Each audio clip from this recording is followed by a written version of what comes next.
Hey, I'm Russell Leeds and welcome to the Property Investors Podcast. I'm joined by Sue and Anna, and this week, hello, sorry, to put you off there. This week we're going to be discussing, should you remortgage your personal home to buy investment properties? Now, this is a question I actually get asked quite a lot, and a lot of people are quite scared about the thought of remortgaging their home. Even people that are totally sold, I'm sure you've come across this mentally. Yeah. Totally sold on property investing, but they're like, I don't want to touch my personal home. And I think some of the reasons for that would be, number one, going into more debt. Most people don't like debt.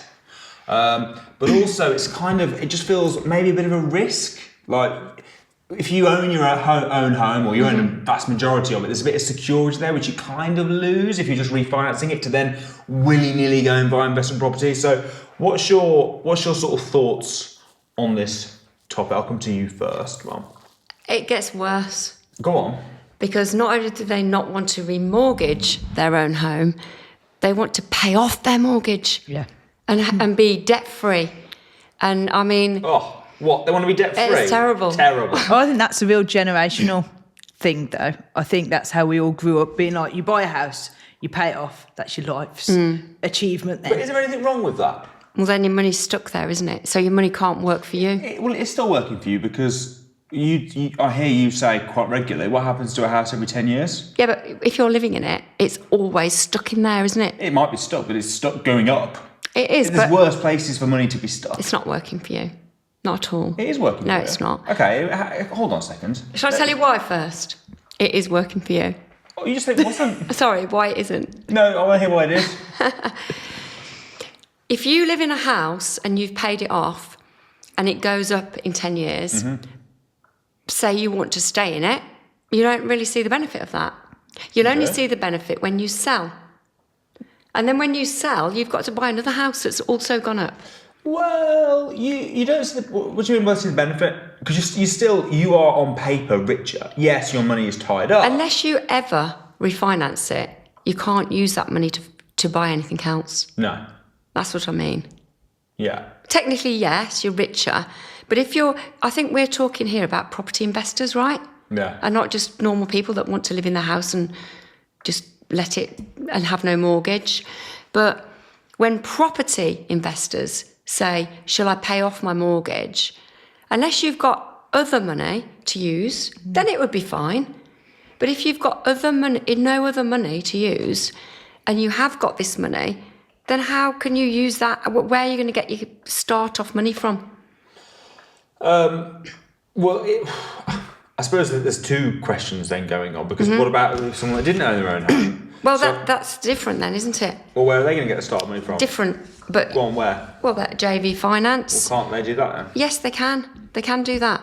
But, all right, I'll explain it like this. Every 10 years, you've just said, on average, properties double. So say if you buy a house for 400k now, and you do absolutely nothing, in 10 years, it'll probably be worth 800. Yeah. So you've made 400, right? Now I'm talking about property investors. I'm talking about people that want to get started and do things quickly, because that's why they come to me, isn't it? As a mentor. Yeah. They come to me because they want to know how to get things going, get things started, and do it fast as possible, right? Let's take it to extreme then. Instead of buying that £400,000 house outright, they bought 4 houses. I'm doing a drawing which you can't see. They bought 4 houses, all worth 400. Right? Yep. And they put 100 into each. They would still have this is dealing with risk. They would still have £400,000 in bricks and mortar.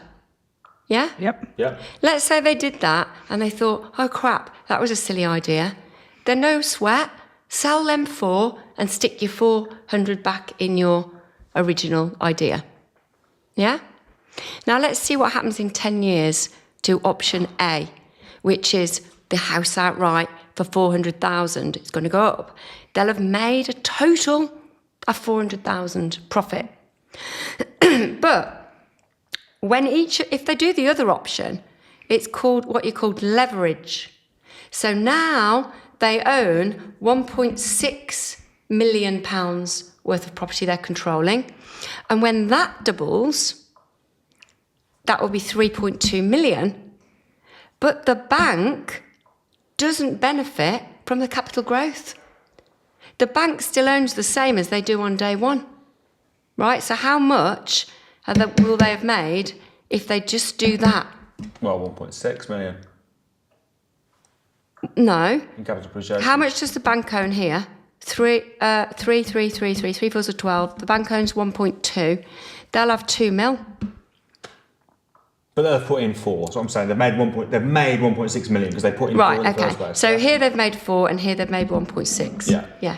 So just for doing diddly, squiddly, squat, zilch, zip, nothing, you can make 1.6 million in 10 years. Yeah. Let me work that out first before we go on to the thing. Next point. So 1.6 millions of O's here, divided by 120 months, which is 10 years. Yeah. You are making 13,000 a month and 333. 13,333 for doing nothing. Or in capital appreciation. Assuming that they double, which on average that. But it's like for like with the first.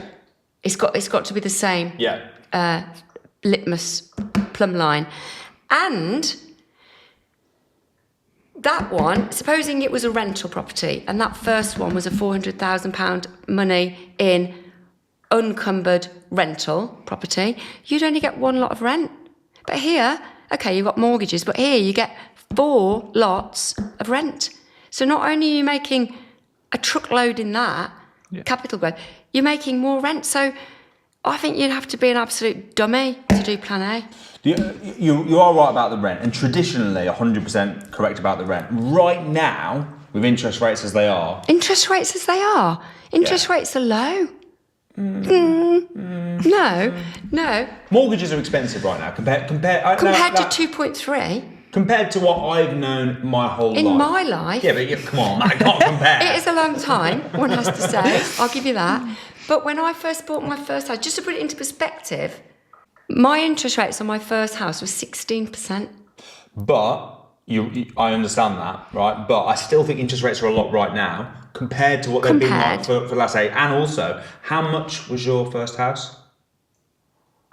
I don't know, 25 grand, I think. 25 grand. So 16% sounds a lot, but how much was the mortgage? Oh, goodness, I don't Roughly, give or take, I can't remember that long back. I don't know, about 200. Right. So although it sounds a lot, 200 or interest 300. rates, like right now, so like I got a property, by the way, just to be clear, I also totally agree with leveraging and doing all this. I agree. I'm kind of playing devil's advocate a little bit. I know you do. But I suppose the argument would be, let's say right now, you've got to admit, normal vanilla buy-to-let property investing, you could very easily, especially if you own them in your personal name, you could very easily be making nothing to a loss, couldn't you?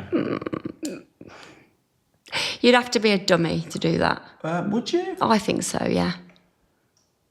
Just be a dummy? Well, I think that if you bought a house now with the knowledge that you know now... Yeah. Am I quick? If you bought a house now with the knowledge that you know now, you're not nothing like Samuel, are you? Go on, in what way? Oh, everything. That if you did a buy-to-let now, you'd know about the stress test, for argument's sake. Yeah. If you were trained by the academy. But otherwise, you're right. yes, you're right. But dummy, the thing is, there's how many landlords are there right now, probably landlords watching this show, that are thinking, oh, Sue just called me a dummy, who've bought properties, interest rates have gone up, and it literally is just break even. Bit harsh, I must admit. I probably was a bit harsh. It's true, isn't it? Maybe not a dummy then. But let's just say this then. Yeah. You don't have to be making nothing at these mortgage rates. But with this, you bought this for 400 grand. This is where I think, if you're going to use leverage, there's an element of risk, isn't there, with leverage? Yeah. For example, if you And then you're unlikely, because you're in such a great market, property's such a great market, your chances are you're going to be fine. But if you bought these 4 houses, for example, and in 10 years' time, they dropped to 300 grand, because we had a big hit, which does happen, it's possible. Right? Over the long term, it won't happen. But short term, 5 years, it could happen, right? Let's say they drop to 300 grand. Suddenly now you've got nothing because the bank owns the 300 grand. I wouldn't sell them though. I've got them. I wouldn't sell them. So let's say you had to.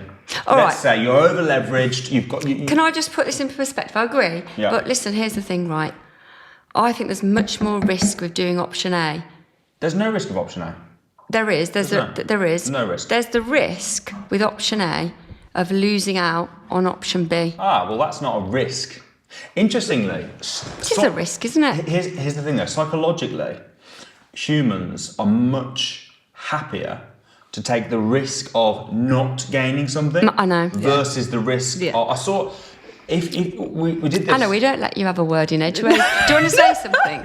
I'm okay. Are you sure? I saw an interesting study where they were like, right, I'm gonna toss a coin, right? I was on stage, so I'm gonna toss a coin, heads or tails. If it's heads, I'll give you 2 grand. If it's tails, you give me 1.5 grand, and no one would give up on it, even though the odds are stacked in their favour because it's totally 50-50 and you're going to win more than you're going to lose. And then I think he had to get it to about 5 grand to 1 grand before anyone would take the bait, because we're so worried about losing what we've got versus what you could possibly gain. Now, if you're logically looking at this, do you know what you could do then? Go on. Stick it in the bank in case your house burns down. If you want to be really safe, you're not going to cross the road. I think that's safer than putting it in the bank. Here's the thing, right? That you're comparing. Is this for property investors or is this for? It's for anyone that's potentially interested in. Do you know what my buying a advice property. is? It is the Property Investors Podcast. My advice, property investors, by the way, is to get yourself in as much debt as you possibly can. Property debt. Because of leverage. Imagine you've got a JV partner, aka the bank, who goes, yeah, I'll have 5% off you, interest, but I don't want any capital growth. I'll give you 75%. Most people would snap their hand off for that, wouldn't they? Any JV partner is a risk. Everything is a risk. But if you want to be serious about property, that's how we started. We sat on the drive. This is the truth. We sat on the drive. We'd got a virtually paid off mortgage. We got a minuscule mortgage just because Tim wanted a little mortgage for some weird reason. And we said, right, shall we mortgage it all up?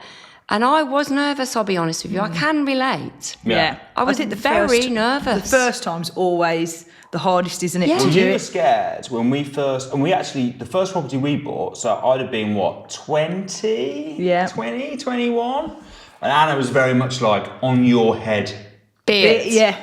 Because it was like, Yes, even though it was relate. a no money down deal, Yeah. we were broke at the time. And obviously, if the tenant didn't pay, we'd still have to pay the mortgage. Yeah. So even though it was no money down, which It still felt like a big risk and it was at the start to time. get going into debt, getting Yeah. a mortgage, getting a loan, everything. It was like, ooh, on your head be it. Yeah. Why did you say on your head be it? Oh, well, I was so nervous about it. And I just thought, well, if you lose the money, then you lose the money. And I didn't want to take any ownership for it, if I'm honest, on the first one. I was just like, it's your fault then if it goes wrong. And Would you actually, have blamed him and been mean, or were you just thinking, as long as you know? as long as you know that I'm not taking any responsibility for this. Yeah. And then I realised I was wrong. And that was actually one of the best properties Yes. we've ever had, really. How long did that tenant stay, just out of interest? It's still there. And when was this? About 15 years ago. Yeah, we've still got the same tenant. I say they're still there. Go on. It's the same tenancy. So Yeah. while they've been in there, my tenant, who was a sitting tenant when we bought it, by the way. Yeah. Sitting tenant, single lady. She found a man. She got married. Oh, good. He moved in, and then she died. And he's your tenant now. And he's now tenant. So it's the same tenancy, but technically we've added him on, and then. But they've never missed a payment. They don't ask us for anything, do they? They're like the best tenants ever. And that's been such a good investment property. Yeah, good. But here's what I'm saying, right? You buy this for 400 grand. Yeah. And by the way, just to put it out there, I actually think you're much better off to leverage up as much as possible for lots of reasons, which we can go into more in a bit. But I can understand the logic behind this, right? Yeah. Because I can understand it. Because that's what we did. Yeah. If you leave 400 grand in the bank, you know that's you're going right. to go down. Yes. 100%. 100%. Right? So that's the worst of all That's worlds. the worst of all. Yeah. You put 400 grand in the bank, in 10 years it'll be worth 200 maybe. Well, hopefully not quite, but 300, 350, whatever it is, but it's going to be less. You buy a house for 400 grand. Number one, you know that's going to go up in value. Yes. Number two, you've got no monthly outgoings really, right? Because the tenant's going to pay it all. So if interest rates change, it doesn't matter. You're getting the 5% as well. You're missing out on the leverage. You're getting the same deal as the bank and the same deal as you. You're doing everything all in one, right? So it's totally safe. You know you're going to get cash flow from it. You haven't got to worry about mortgages. You haven't got any extra debt. You've still got the asset that you can leverage off if you need to. You can borrow against it, which you can't borrow against if you've got these because you've already borrowed against it. So there are pros for doing that. However, and the other thing is, if the properties do go down and you decide you want to sell, these people go into negative equity, suddenly they're stuck. Can I make another point? You can make another point. Thank you.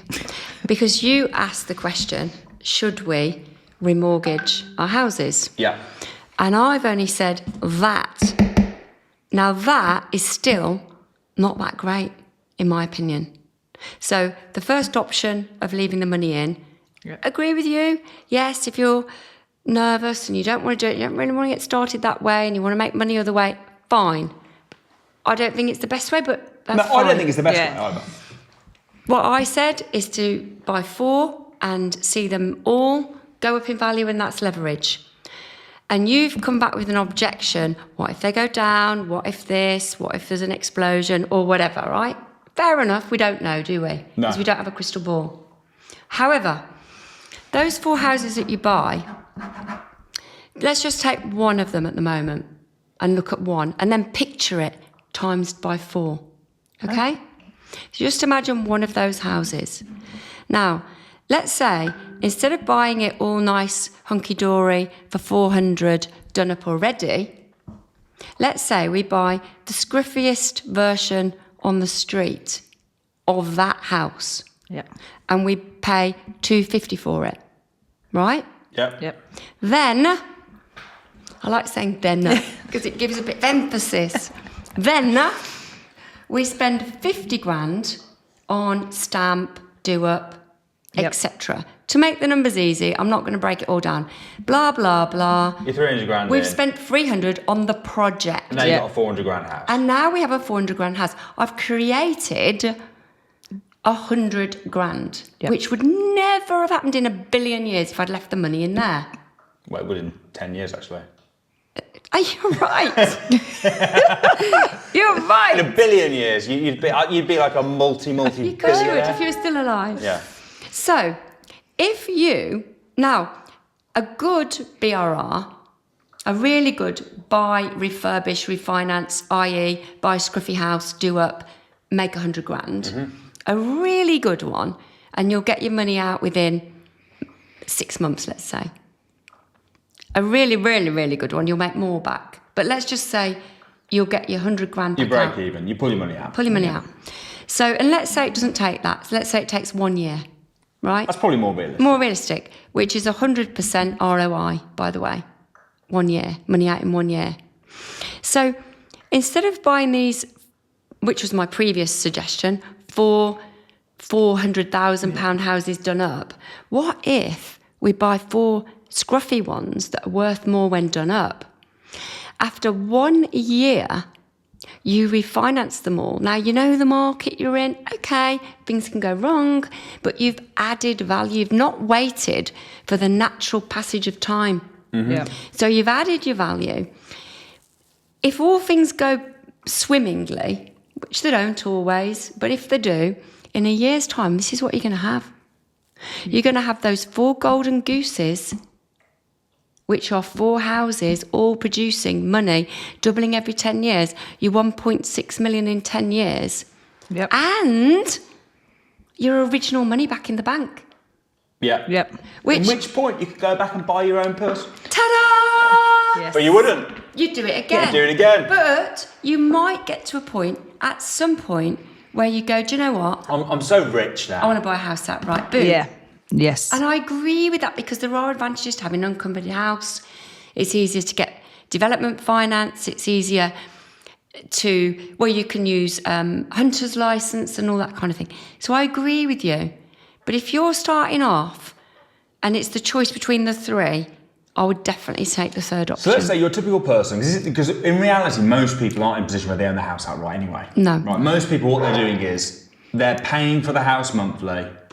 They have probably owned it for, say, 10 years. It's gone up in value, a couple of $100,000. So they're probably sitting there with like a $400,000 house, $200,000 equity in it. They could probably pull $100,000 out. I know loads of people in that situation. And they're like, I had someone speak to me the other day about it. And they were like, should I just refinance it and buy other stuff? I'm like, yes, you should, right? Yeah. So should they, I've given away my answer, but should they pull that $100,000 out and go and do one of these deals? I think one, yeah. I would say if you knew, you might make mistakes to begin with. You don't want to... this isn't what we did, by the way, because I'm just... When I get an idea, I don't do things by half. I just go mental on it. Like when I found out about HMOs, I just was like, more. Now I'm managing them. But really... If you're going to make mistakes, which you will, it's better to make a mistake on one, and then you know... And a smaller one. And a smaller one. Yeah. One common thing about new property investors that I've noticed as a mentor is they're attracted to what I call footballer houses.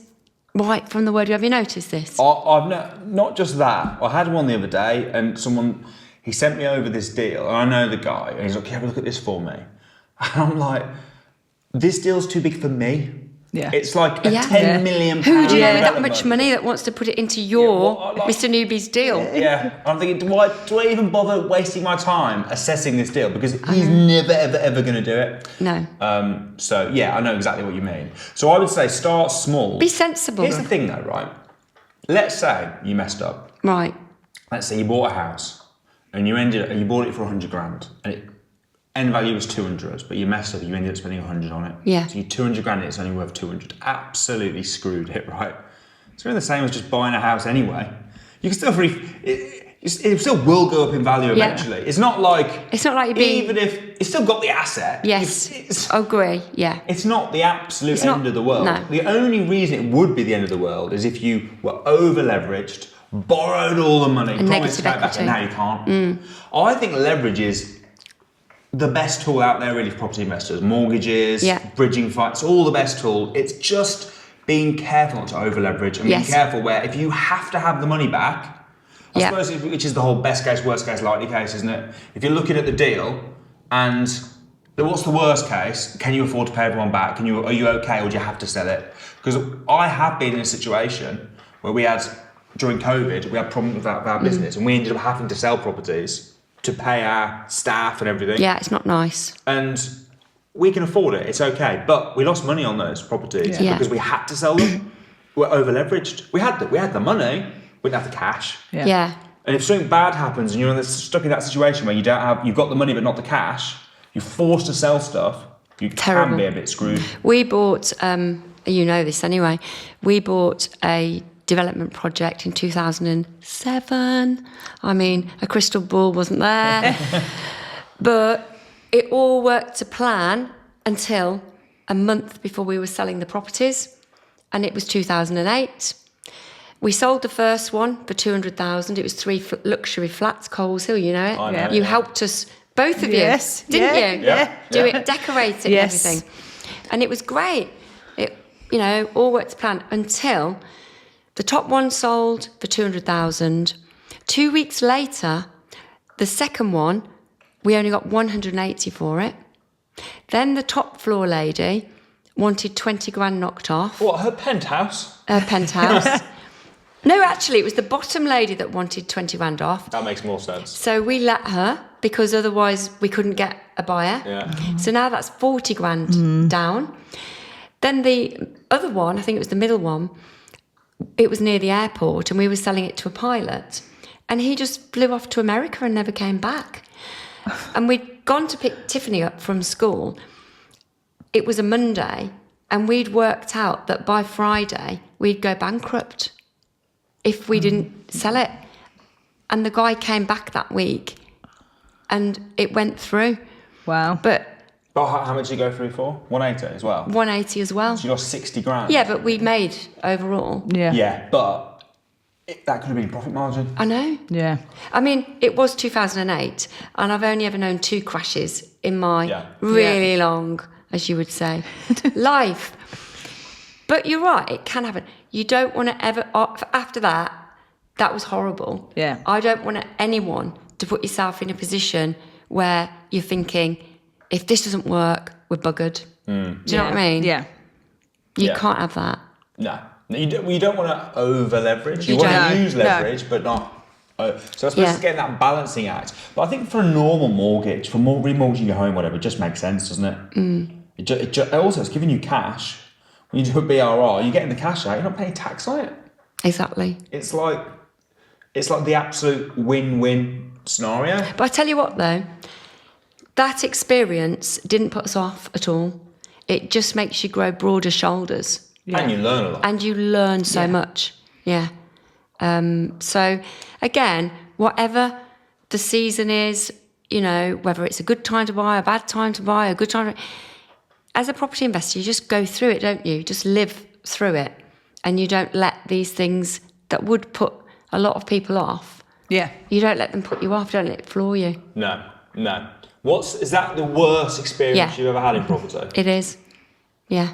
I don't think we've had one that bad, have we? No. That was bad, that one. I remember that at the time. I was stressed on your... I mean, we were quite young then. Actually, I think we would have gone bust on that deal, but we'd got other deals we could have sold or refinanced. I don't think we'd have actually gone bust ourselves, but that deal would have. Yeah. Yeah. Stressful though, isn't it? Very stressful, especially when it's early in your journey. Yeah. But that's a case of you had to sell. What was the if you'd had the money? Yeah, we could have refinanced. We didn't know. We were such novices back then. We could have refinanced. That would have been quick, and we could have done it. We had no idea. Even if you couldn't refinance that, if you're prepared to sit on it, like we bought. I'll tell you a bad one. The reason it's not as bad is we're not over leveraged. It would be as bad. Do you know how Leeds land that we bought? Yeah. So we bought the land in Leeds, and it had lapse planning. They were like, oh yeah, put it in again. They rejected it, changed it, done all this. But imagine if we'd got that on a bridge. Yeah. Do you know what I mean? Luckily, it's cash, it's fine, it's chill. Yeah. We can sit on it, we're cool. I think with property, if you're not stuck, if you're not like, again, back to leverage. Absolutely right, that is, if you're not stuck. Yeah. I as a mentor on the academy, you know, I always say to people, if you're doing a flip in a buyer's market, it's not a good idea to buy it on a bridge because you could get stuck on your bridge. You don't know if it's going to sell. Yeah. And the other thing that we always tell everybody as well is to have 2 exit strategies, not 1. If that doesn't work, have it as that. If you're relying on something, you're not in a great position. No. And the riskier you go and the more clever and the more leverage, I suppose the more risk there is, isn't there? Yeah. Ultimately, the simplest way, buy a property for cash. It's actually a decent yield. Probably looking at 7% yield or something. It's not bad, but it's also not super exciting. You get a buy-to-let mortgage, you rent it out of a creative strategy like service accommodation. It's less risk. It's still a really good strategy. You can still make a lot of money.